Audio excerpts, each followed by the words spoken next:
প্রাথমিক স্তরের বৃত্তি পরীক্ষায় এবার থেকে কিন্ডারগার্টেন শিক্ষার্থীরাও অংশ নিতে পারবে বলে জানিয়েছেন বাংলাদেশের শিক্ষামন্ত্রী ড আ.ন.ম এহসানুল হক মিলন।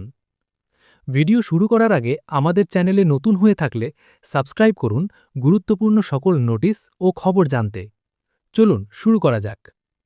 এক সংবাদ সম্মেলনে তিনি বলেন, এতদিন শুধুমাত্র সরকারি প্রাথমিক বিদ্যালয়ের শিক্ষার্থীরা বৃত্তি পরীক্ষায় অংশ নেওয়ার সুযোগ পেত।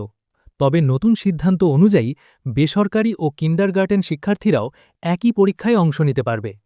শিক্ষামন্ত্রী জানান, এটি একটি নীতিগত ও ন্যায্য সিদ্ধান্ত।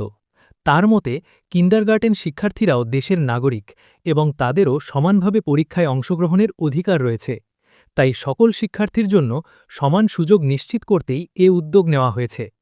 তিনি আরও বলেন, সরকারি ও বেসরকারি সব শিক্ষার্থীর জন্য একই প্রশ্নপত্রে পরীক্ষা অনুষ্ঠিত হবে।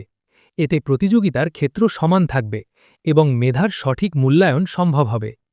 বৃত্তির সংখ্যাবণ্টন প্রসঙ্গে মন্ত্রী জানান, মোট বৃত্তির ৮০% সরকারি বিদ্যালয়ের শিক্ষার্থীদের জন্য এবং ২০% বেসরকারি ও কিন্ডারগার্টেন শিক্ষার্থীদের জন্য নির্ধারণ করা হবে।